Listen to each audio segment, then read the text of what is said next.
So hello guys, কেমন আছো সবাই? আশা করছি সবাই ভালো আছো। 2026-এ দীঘার জগন্নাথ মন্দিরের রথযাত্রা ঠিক কেমন কাটলো তা তোমরা এই ভিডিওটা শেষ পর্যন্ত দেখলেই তোমরা জানতে পারবে যে রথযাত্রাটা ঠিক কেমন কাটলো। তো ভিডিওতে বজায় থাকো, আমি আর বেশি কিছু বলবো না, তোমরা এই ভিডিওর মাধ্যমে উপভোগ করতে থাকো দীঘার রথযাত্রাটা।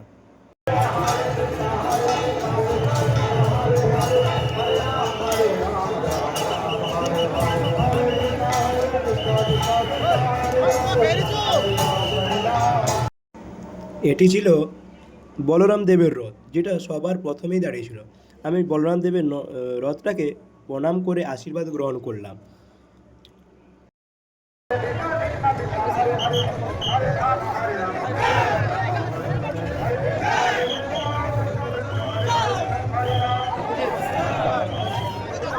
এরপরেই সোনার ঝাড়ু দিয়ে ব্রাহ্মণগণ রাস্তাটি পরিষ্কার করে দিলেন।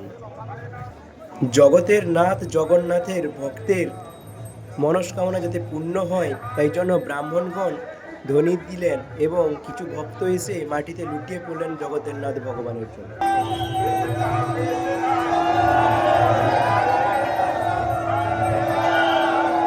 এরপরেই জগতের নাথ জগন্নাথ দেব চলতে শুরু করলেন রথের মাধ্যমে।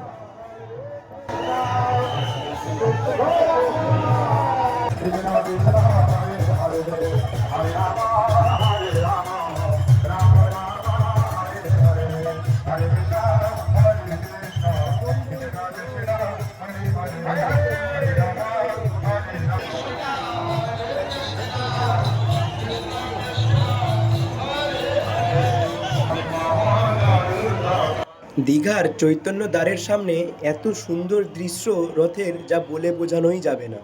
খুবই সুন্দর লাগছিল দৃশ্যটা, তোমরা উপভোগ করো এবং আমার পাশে থেকেও সাপোর্ট করো, লাইক করো এবং বেশি করে শেয়ার।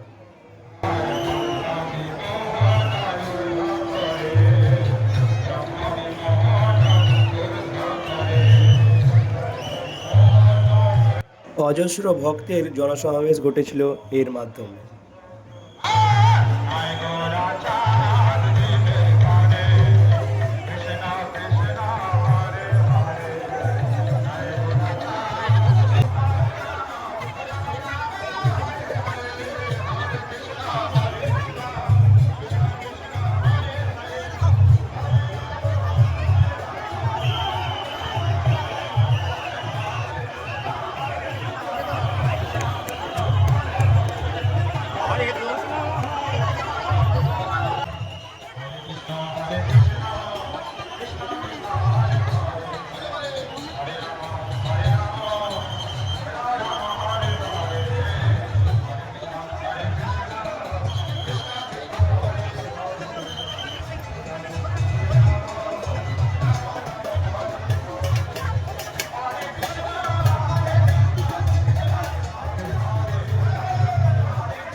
সকলে বলো জয় জগন্নাথ।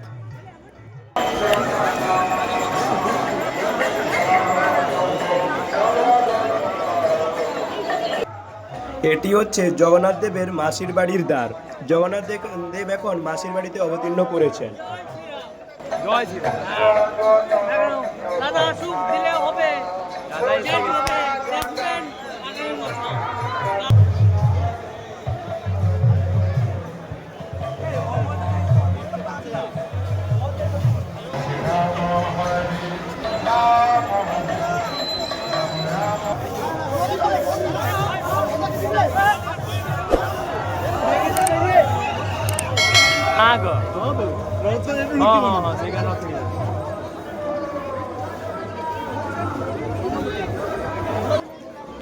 ওই পুরনো হলুদ কালারের মন্দিরটা হচ্ছে জগন্নাথ দেবের পুরনো মন্দির, আর এটা হচ্ছে বর্তমান মাসির বাড়ি।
2026 সালে দীঘার রথযাত্রা সম্পূর্ণভাবে সমাপন হলো।